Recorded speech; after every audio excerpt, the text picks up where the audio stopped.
So, namaste and welcome everyone as we continue celebrating Mental Health Awareness Month at Cesta. I am so delighted to welcome someone who has not only made waves in music but has also found deep grounding in the world of yoga and self healing. The famous Shweta Shetty, iconic pop singer and performer, has embraced a beautiful transformation over the years. Her journey from stage lights to the inner light of yoga and mindfulness is deeply inspiring. Today, she joins us to share how yoga, movement, and self awareness has shaped her mental and emotional well being. So, very, very warm welcome, Shweta, on the Sestas platform. Namaste to you. Thank you so much, Sangeeta. What a wonderful introduction. How well put. Thank you so much. Lovely being here with you. Thank you. Thank you, Shweta, for accepting our invite and being here. That will really, really help My our pleasure. viewers. Thank you. So, Shweta, I have a question that from performing on stage to practicing yoga, how did that shift begin for you? And what did it open up emotionally or mentally for you? So basically, the hiatus from music was not a self-imposed one. I guess it was because I got married. I got married to a German. I was leaving the country. We were not so technically those days in the 90s like today we are. We've got Zoom, we've got so many other platforms where music is created and sent within a few seconds. So I guess it was like one of those things, out of sight, out of mind kind of thing. But of course, I did music also. Music will always be a part of me in some way or the other because I just feel when God has given you a voice, He will always give you a platform. This is what I tell everybody because uh, being able to sing and entertaining millions, during those times, and that people still remember my music. I always feel it's a gift from God, which you are supposed to share with the world. Right. And the same way, yoga has always been a very intrinsic part of my life because of my father, who was a yogi. Oh, He was an extremely successful businessman. But for him, that 5 o'clock to 7 o'clock in the morning was always his yoga meditation routine. And as a young girl, I was my father's chamchi and like favorite doing whatever. You know how you emulate your parents. And I think as a young girl, I emulated my father with his yoga because he was doing it all the time in front of me, and I was always in his room running after him. And for my mother, I got the musical side, who was a very good classical singer. So I've imbibed both the qualities, the good qualities from my parents. And then yoga became also, since I went through a lot of things in my life, and I didn't know how to deal with it. And I saw a few, your family is always the best example of what you want to be and what you don't want to be. right. So there are certain things within the family that I saw, and I said, man, do I want to end up like this? Do I want to be like that? And I think that is something that really pushed me to do something so drastic that I said, I don't want to become like that. I don't want to think like that. And I think that was something where I had to heal myself. And Hamburg, because there's a lot of nature, there's a lot of beauty. I had a lot of time. I invested that in many things, like cooking, learning German, learning yoga. I took yoga lessons because what I learned was from my guru and my father. But when you teach, like that, when you become a teacher and when you are exchanging knowledge, then there has to be a right medium. And Absolutely. that right medium, I had to do it through a school, and that's it. Then it's just been experiences. One healing one person comes another, and that's how yoga was something. And it was not something like I planned to do. It's just that people came to me with problems, whether it was a back problem or whether it was a spine problem, whether it was a hip problem or mental problem.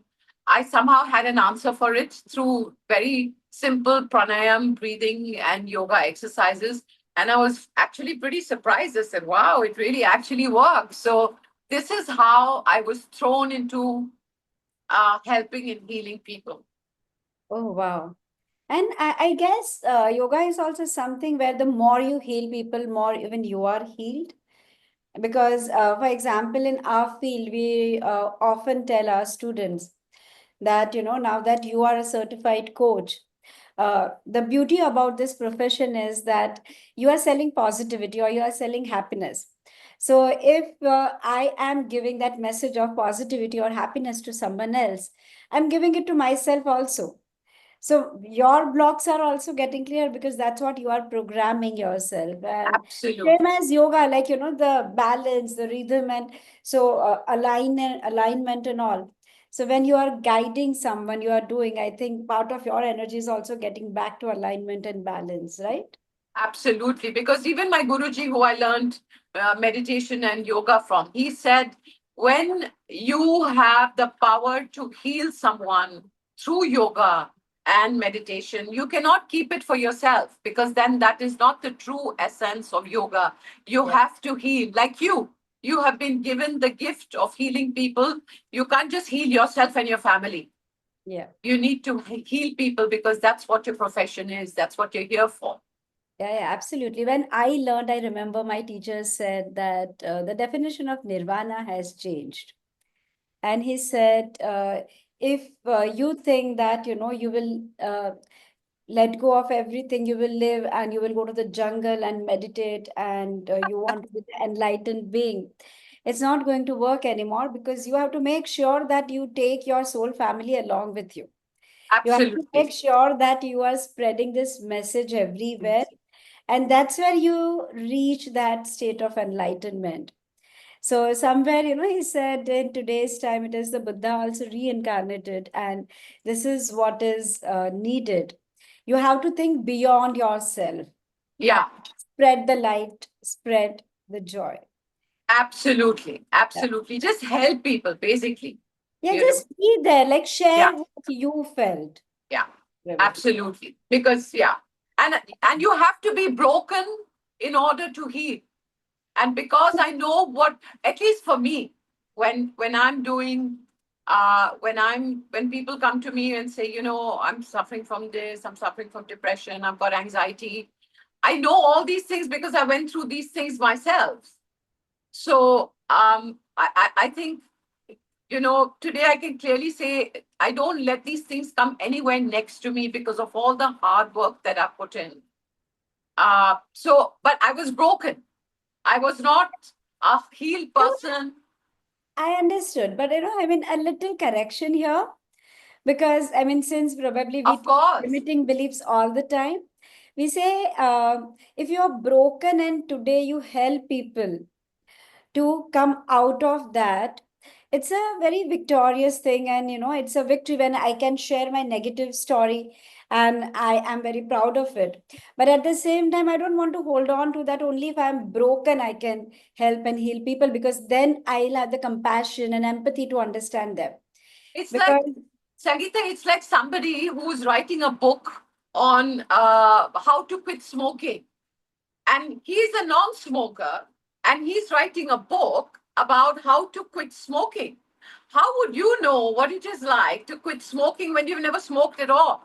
there is a science and the divine has. For example, my journey was to go from helplessness to the state of power. Right. My daughter saw me and she didn't want to go through, she didn't have to have a problem to do that. So I tell people, I mean, you choose to learn the lessons of life through the divine's understanding rather than attracting problems in your life. Yeah. So we actually help them to download that, Well, what life sometimes you don't attract it. You're just born into a problematic situation, and you try to make the best of it and just get out and heal. And because then I know what it is like to be in a situation. I guess, no, But you're right. In one way, you're right. You maybe for you, it's like you don't have to be broken to heal. You're lucky that you were not broken and you're still healed. But I'm just saying there's also the other side of the coin Yeah.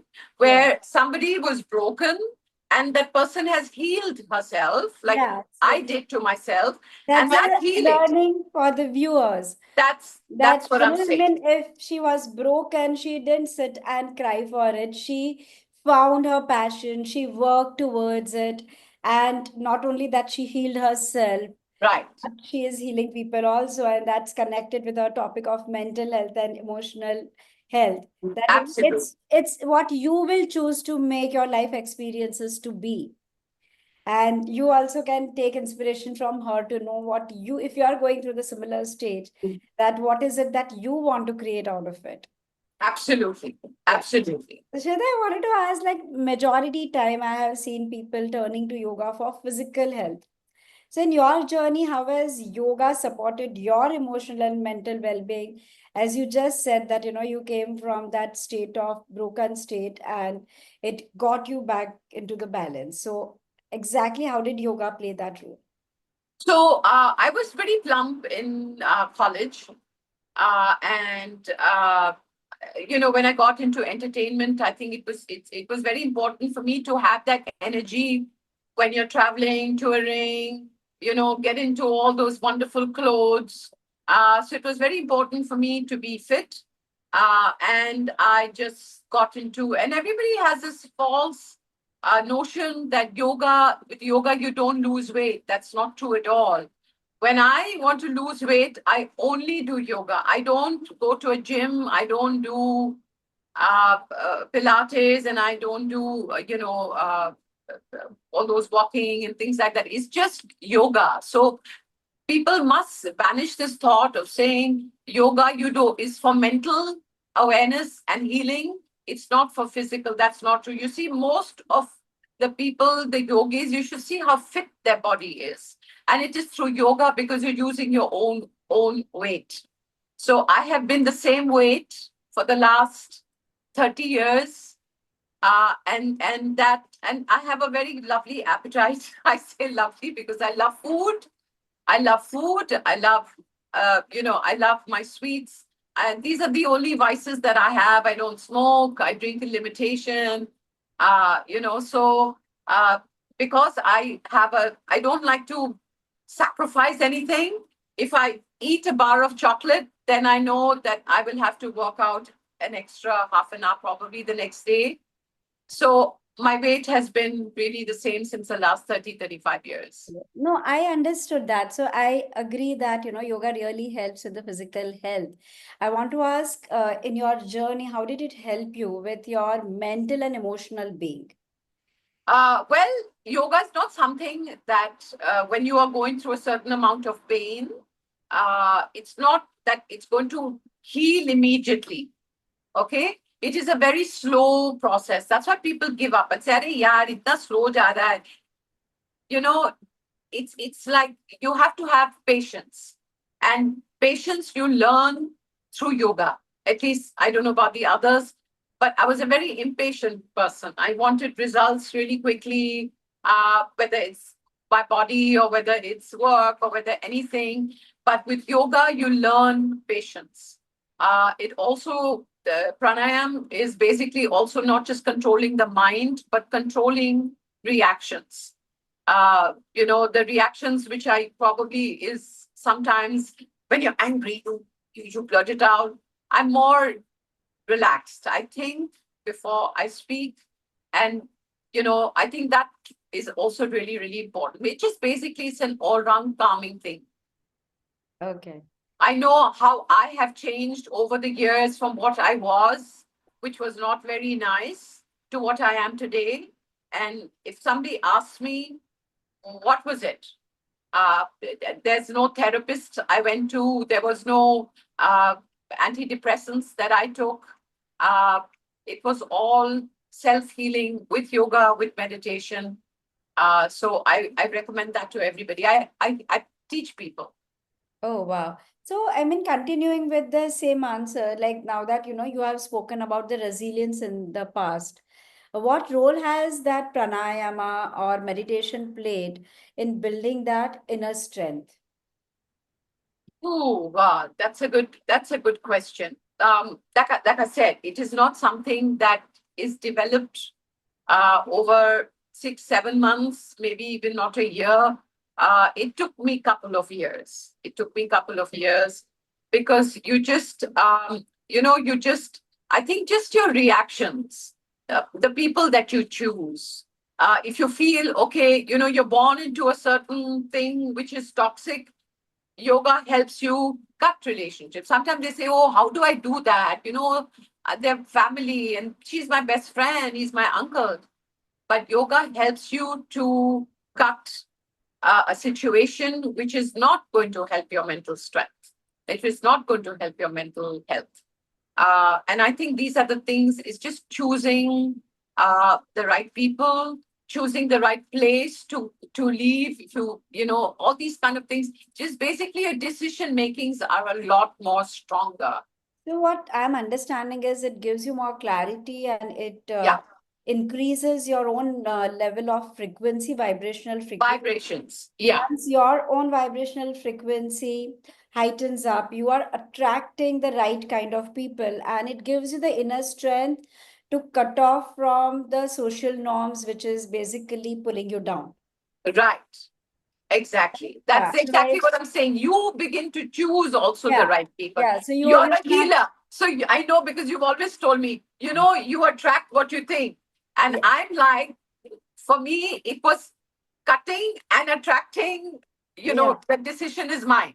Absolutely. No, we also do. We do have the tools as emotional cord cutting and Yeah. energetic divorce, the soul fragments, Yeah. because many times part of your soul has taken their fragmented energy. Yeah. It's like if I have taken a part of your black t-shirt on my yellow outfit, black patch will always remind me about you, and my Uh, yellow outfit, if I'll give it on you, it will remind you about me. So we do the soul fragment retrieval work. We clear the free floating memories from people which are taken in an unknown stage also. So I completely understand what you are saying. yeah. Absolutely. You say So, attract. Yeah. And yeah, I say choose. yeah, absolutely. So do you also believe and feel that there is a strong connection between movement and the stored emotions? Like, what have you personally experienced in your own mind body connection?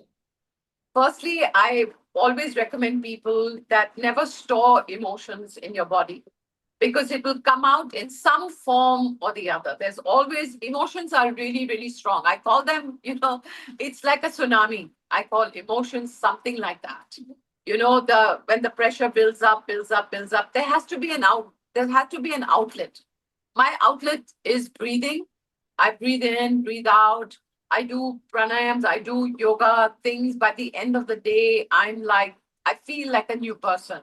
Okay. So I think emotions have to be released. And sometimes it's not always easy, because not everybody has that. Nobody believes, first of all, say, "Acha," recently I called you, I said, Sangeeta, there's a friend of mine who really needs, she's suffering from anxiety, she's suffering from depression, and, can you please help her?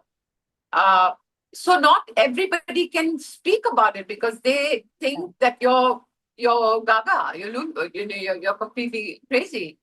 But that's not what it is. Things are opening up a little bit right now, and people think there's nothing wrong with it. Like at my time, there was no question of me going to a psychiatrist, or This is how do I get that? We didn't have that in the 90s. We were like, it was all like, oh my God, आप mental हो, आपको mental थाने में जाना चाहिए, you know. So that was the thing in the 90s. Today, of course, it's okay, it's normal, since so much has been, you see, in India, we have the highest number of people suffering from depression. Did you know that? I had no clue.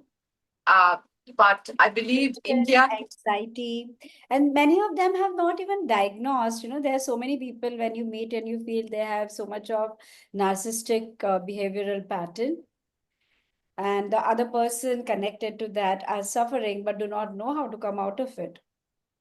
So right. there are multiple mental health disorders which people don't go to get diagnosed. For your physical health, people will go and get the medical investigation. Yeah, right. But mental health is very important. And I think physical or mental both are so deeply connected with your emotions. And Absolutely, yeah, I mean, which is people why don't I say understand. never bottle up emotions. It will come out and it'll hit really badly. So that's why you're there, I'm there. And I try to help people in ways that I know help me, and it has worked. Not one of them who has come to me has gone back saying it hasn't helped. Yeah.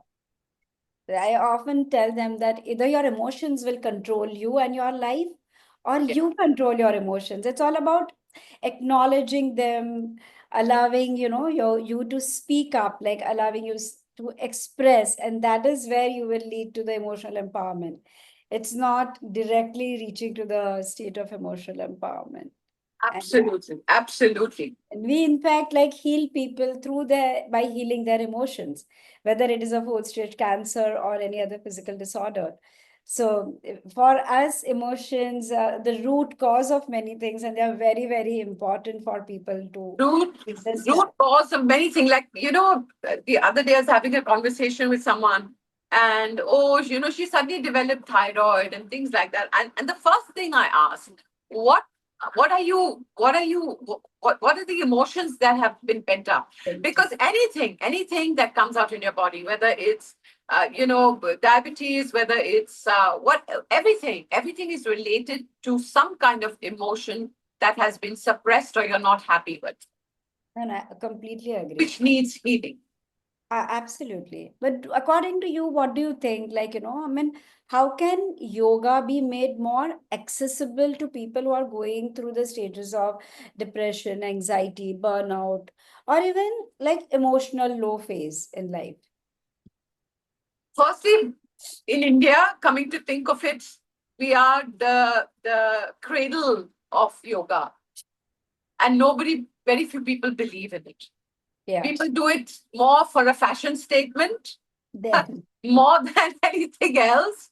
But when you actually get into the essence, the root, everything has a root, a plant. When you get to the roots of yoga and you see the benefits of yoga in the most natural way, it's like, you want to do something to your face, you have to decide, do I go to a plastic surgeon, get it pulled, or do I go the other way where I'm using, you know what I mean? and the upturn and Absolutely. You know what I mean? Dahi lo, ye lo, some do a other yoga. facial, keep it clean. So it is something like that. So very few people, they want fast results.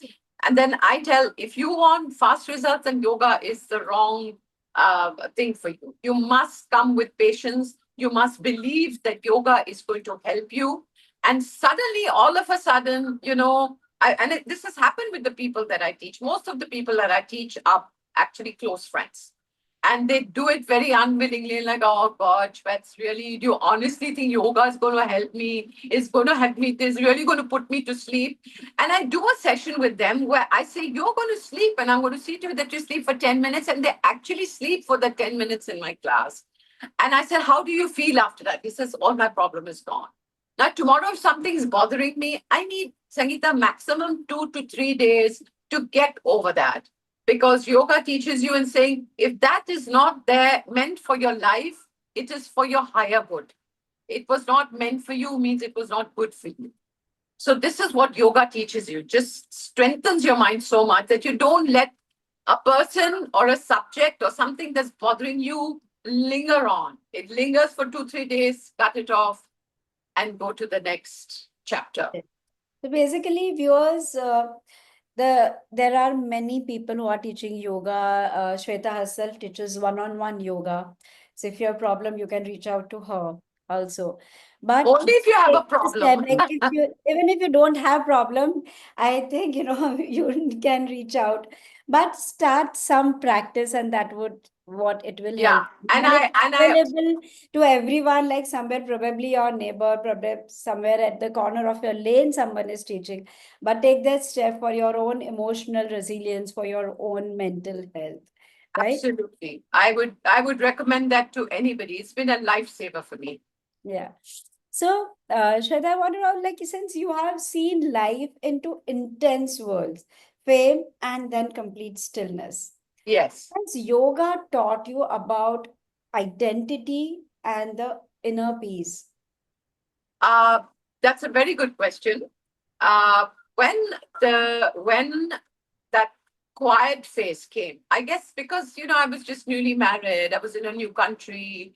There were so many things I had to do, like learn the language, learn cooking. I've never gone into the kitchen into my life. Adjust to being with somebody 24/7, new culture, new everything. So I think the first 6 years was just basically getting traveling, seeing the world, enjoying myself. I didn't miss music at all. And then, of course, I did some really wonderful stuff with Sarah Brightman and other couple of famous bands, Jam and Spoon. So I was doing music. Music, like I said, I will always do it in whatever small way possible.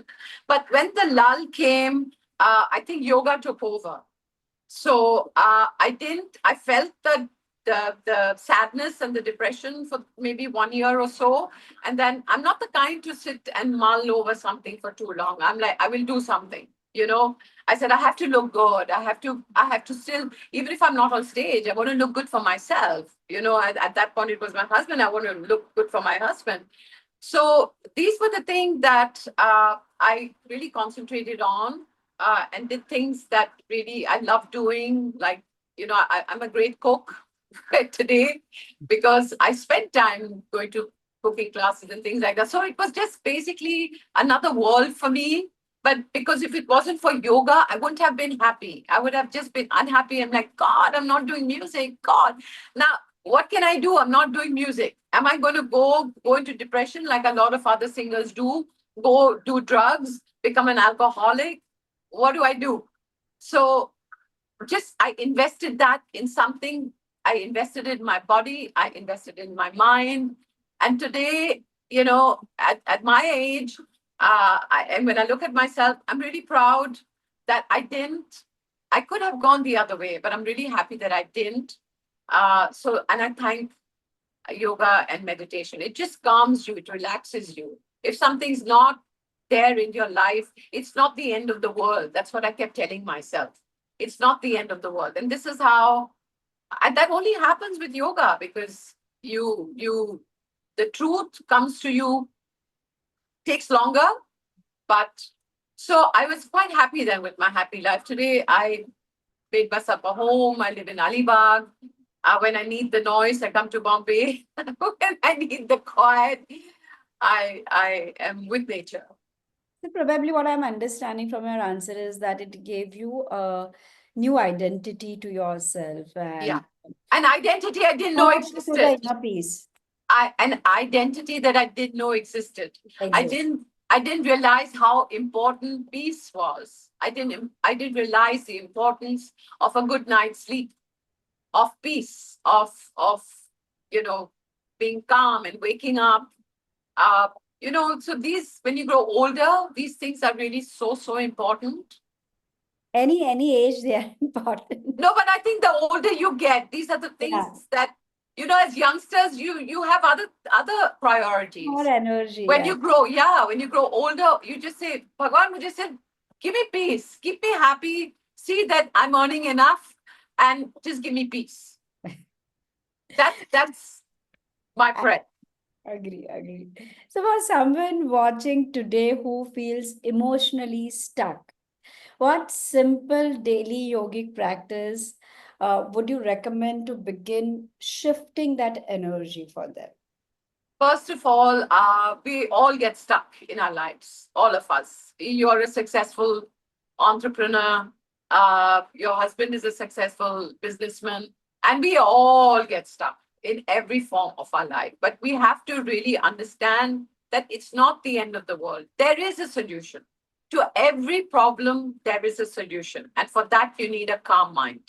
So there are just basically simple breathing. 90% of the people that I have over the years taught and still teaching today, of course, nobody breathed like this in front of me, especially when you've learned under me. When I tell them to breathe, they go, that's it. One, two, three. And I'm like, you're not even reaching any of your channels. There are channels starting from the Kundalini, going to the navel, going to the solar plex under your heart, your throat chakra, your third eye, and the top. You're breathing from the Kundalini to the navel, and that's it. What about the others? They need oxygen and yourself. So, the simple breathing technique when you feel, oh my God, it's getting too much, because breathing right just gives you clarity. Your head is not so foggy, and you just learn to take the right decisions, I feel. And just simple breathing. Count to 10. Nobody can count, breathe to 10 counts today. And I'm like, no wonder half the problem. That's why pranayam is called the life force. If your Yeah. life force is shallow, your whole body is going to be shallow. Your life is going to be shallow. So just breathe to a count of 10, breathe out and into a count of 10. So do they need to hold on to the breath as well? Like what Well, happens? it depends if you're suffering from, asthma and things like that. You can't hold on to it for too long, but just see to it that your breath is 10. It's like when you breathe in 1, 2, 3, 4, 5, 6, 7, 8, 9, 10. And you breathe out if you can a little longer. Of course, if your lungs are, they're stronger, then you can hold on. I hold on for 10, 15 seconds, because when you hold your breath, what does holding of the breath basically gives your organs, the Yeah. lungs, the heart, the kidney, everything, that 15 minutes of rest. Your lungs, your heart, they're working 24/7. Imagine if we had to work 24/7 like our body parts, we would have been dead by now. So these small little lungs, we tend to take it for granted. You don't. So when you can hold your breath, you give all these organs in your body a rest. But of course, when you've got asthma and things like that, high blood pressure, I would not recommend that. But you could hold on for 2 seconds. There's nothing wrong with that. And imagine 2 seconds of holding your breath every time over a span of so many years. Can you imagine? I'm not saying you're going to get a new lung and heart, but it is going to deteriorate much, much at a slower rate. Probably gives me my answer because when I started learning theta healing, and at some point I started wondering that when I used to go in the theta state of meditation, I didn't realize I was just holding my breath and my breath would stop and still I'm doing work. Oh, Then I started questioning myself, what am I doing? I'm holding my breath for such a long time. And I realized that when I went to some yoga retreat and my mentor said, but then you do kumbhak for a very long time. You do, like I used to do Kapalbhati 500 at a stretch. And then there's nothing wrong with that. 500 Kapalabhati is 1500 Kapalbhati, and he said, 1,500. Oh my God. I 500, would have then been dead. stop, then 500, then stop, then 500. And my in theta, like I have stopped and I'm in that, and I wouldn't realize that I have stopped breathing and I'm not taking a breath. You're like a yogi. It used to happen so naturally till someone like made me realize that are you realizing that you have stopped your breath for such a long time? And then I said, oh yeah, I need to breathe because you breathe it down, and because we constantly even teach that the death is not destined. It is a number of breath which are destined. So if you have shallow breath, imagine what happens to you. Yeah. And Shallow breath is if you have basic. deeper breath, like it goes for longer. Yeah, absolutely. Yeah. Absolutely. So it's just one of the best thing that the yogis, ancestors have given us. And it is such a strong tool that which can change your life. It will really change your life, your way of thinking, your way of living, your way of doing so many things. Getting out of situations which are not good, which are depleting. Uh, it can only add. Yoga and pranam can only add. It can never subtract. Yeah, yeah. Thank you so much for viewers. This is a very, very big take and very valuable information for you. Even if you don't understand anything, your connect to your breath. Your breath is the life force. That's why it is called prana.